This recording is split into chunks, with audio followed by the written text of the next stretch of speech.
Supreme court में हिंदू मुस्लिम उपासना स्थलों से जुड़े एक के बाद एक वाद दाखिल किए जा रहे हैं। अयोध्या, उसके बाद मथुरा, उसके बाद काशी, फिर मध्य प्रदेश के धार जिले की भोजशाला परिसर, फिर बदायूं का शाही जामा मस्जिद, उसके बाद अजमेर शरीफ दरगाह और इसके बाद भी कई उपासना स्थलों पर वाद दाखिल किए जाने की चर्चाएं हैं। इन सब मुकदमों में एक बात जो कॉमन है वो है प्लेसेस ऑफ वर्शिप एक्ट यानी कि पूजा स्थल अधिनियम की संवैधानिक वैधता को कोर्ट में चुनौती दिया जाना। ये फहरिस्त दिनों दिन लंबी होती जा रही है।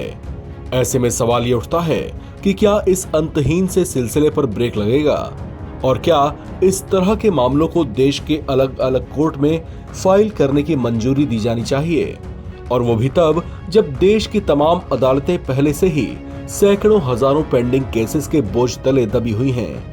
अब इस तरह की याचिकाओं पर देश के chief justice of India Sanjeev Khanna ने कहा है कि अब अगली सुनवाई तक मंदिर मस्जिद विवादों से जुड़ा कोई नया मुकदमा दाखिल न किया जाए।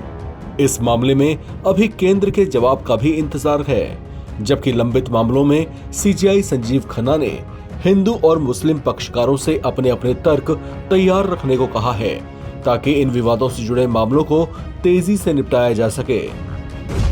सबसे पहले हम आपको बता दें कि हिंदू पक्ष और मुस्लिम पक्ष की आपत्तियां क्या हैं और क्यों इस पर विवाद छिड़ा हुआ है।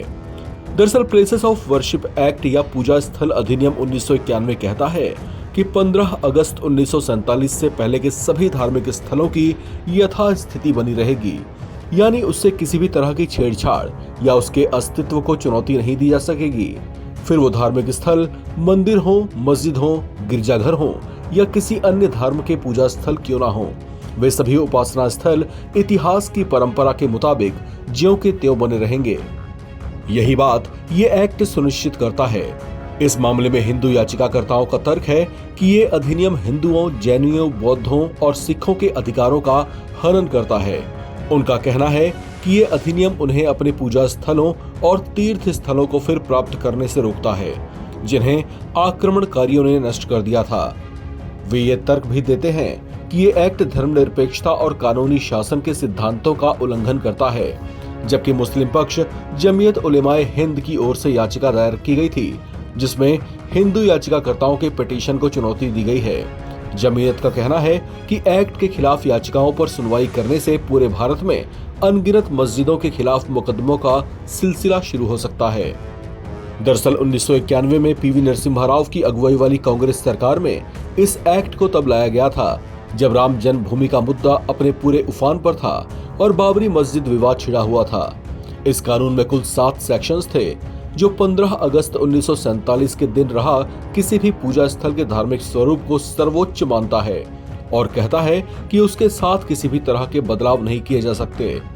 आसान लफ्जों में कहें तो 15 अगस्त 1947 को अगर कोई जगह मंदिर थी तो ये मंदिर ही रहेगी, मस्जिद थी तो मस्जिद ही रहेगी, या फिर वो गिरजाघर थे तो गिरजाघर के स्वरूप में ही रहेंगे। हालांकि इस कानून में राम जन्मभूमि बाबरी मस्जिद विवाद को अपने दायरे से बाहर रखा गया था, क्योंकि तब ये मामला अदालतों के सामने विचाराधीन था। इस कड़े कानून में बेहद सख्त दंडात्मक प्रावधान किए गए थे, जिसकी अवहेलना करने पर 3 साल तक की जेल और जुर्माना या फिर दोनों से ही दंडित किया जा सकता है। अब ये विवाद इसलिए गरमाया है क्योंकि इस कानून की संवैधानिकता को चुनौती दी गई है, यानी कि इस कानून को ही असंवैधानिक होने के दावे किए जा रहे हैं। इस खबर में फिलहाल इतना ही। बाकी अपडेट्स के लिए आप बने रहें एनबीटी ऑनलाइन के साथ।